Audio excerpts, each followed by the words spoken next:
Bueno, en esta clase lo que uno ve es derivada y diferencial. El problema de la recta tangente. En la antigüedad habían 4 problemas básicos, que era el problema de la recta tangente, el problema de la velocidad y la aceleración, el problema del mínimo y del máximo y el problema del área. Entonces lo que se quería era determinar para una curva cualquiera cuál era la pendiente de una recta tangente. Luego los otros problemas, velocidad y aceleración, estaban relacionados también con un concepto que ellos no estaban desarrollado todavía. Entonces, al desarrollar el problema de la recta tangente, aplicaron la manera de resolver a los otros problemas. Mientras que el problema del área es un problema que es calcular un área, y eso se utiliza el concepto de integral, que es lo que se ve más adelante. Bueno, lo que se quería era dar una curva cualquiera, que allí uno la puede ver en color verde. Lo que se quería era determinar cuál era la pendiente de esa recta tangente que uno ve en rojo. Entonces, el concepto que se partía era de una recta secante, que es la recta que pasa por los puntos A y B. Entonces, al tomar esos dos puntos A y B y unirlos, tenemos esa recta secante, lo que nos permite ver que hay un incremento en X que está dado por los valores de X final menos X inicial, X final menos X inicial, y un incremento en Y que está dado por la diferencia entre f de x0 más h, que es el segundo punto, menos f de x0. Al relacionar estos dos valores, entonces la diferencia de x es la resta de los dos valores de x, mientras que el delta de y es la resta de los dos valores de y. Al relacionar estos dos, ¿sí?, al hacer el cociente entre delta de y y delta de x, lo que obtenemos es lo que uno llama cociente incremental, pero también delta de y sobre delta x nos da la pendiente de esa recta tangente. Entonces, la pendiente, de esa recta secante. Entonces vamos a tener una variación en y y una variación en x. ¿Ven? Variación en y aquí la variación en x, que es h, que es la diferencia entre los dos valores de x, que es lo que se puede ver en el gráfico en este punto. Ahora, si a medida que el x final tiende a acercarse al x inicial, el h va a tender a 0, como se puede ver en este gráfico. El delta x toma este valor y al acercarse aún más, el delta x más pequeño. Quiere decir que si h tiende a 0, podemos decir que también que delta de x tiende a 0, entonces el punto final, que está dado por x0 más h, tiende al x sub 0.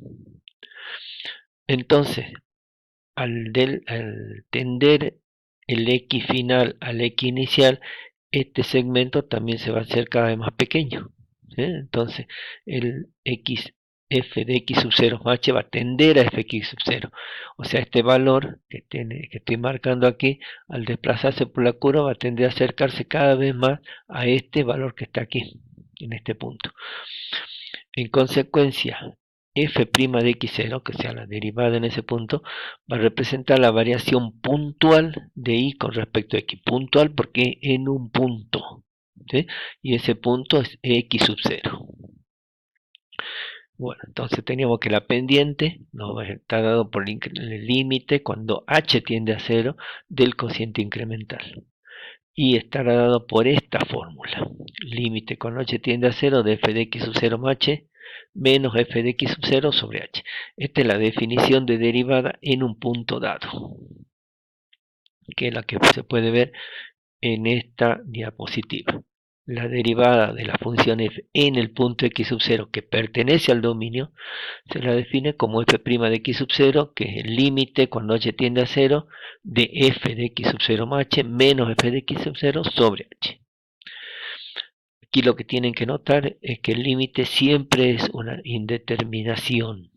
Es de la forma 0 sobre 0. Quiere decir que si ustedes reemplazan, les tiene que dar una indeterminación. Ahora, si el límite existe y es finito, entonces la función es derivable en ese punto. Si el límite existe y es finito. Eso hay que tener en cuenta. Otra forma de representar la derivada es mediante la fórmula que se encuentra aquí en la parte inferior. Vamos a utilizar la primera en otros casos.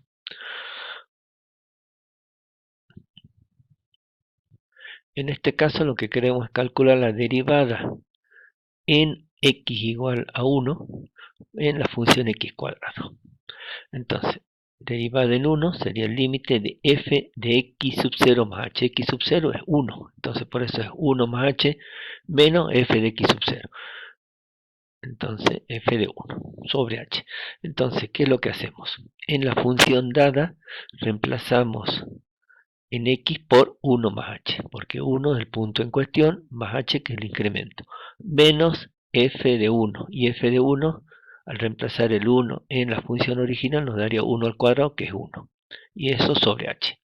Desarrollo el binomio al cuadrado, simplifico los 1, y como se puede observar, sigue la indeterminación de la forma 0 sobre 0. Saco factor común h en el numerador, simplifico con el h, entonces me queda el límite cuando h tiende a 0 de 2 más h nada más. Cuando h tiende a 0, ese resultado será 2. Quiere decir que la derivada de 1, de la derivada en 1, vale 2. Ahora, si la función es raíz de x, nos pide calcular la derivada, la primera derivada para cuando x vale 4. Entonces, reemplazamos, tenemos f de x sub 0 más h, que sería 4 más h, menos f de 4, porque es f de x sub 0 así. Entonces la derivada en ese punto ha de ser, acuérdense, en x reemplazamos por x sub 0 más h, x sub 0 es 4, entonces quedaría 4 más h. Entonces raíz de 4 más h menos raíz de 4. Raíz de 4 es 2. Entonces lo que hacemos es multiplicar y dividir por el conjugado, ya que nos queda una indeterminación de la forma 0 sobre 0. Multiplicamos por el conjugado y luego operamos.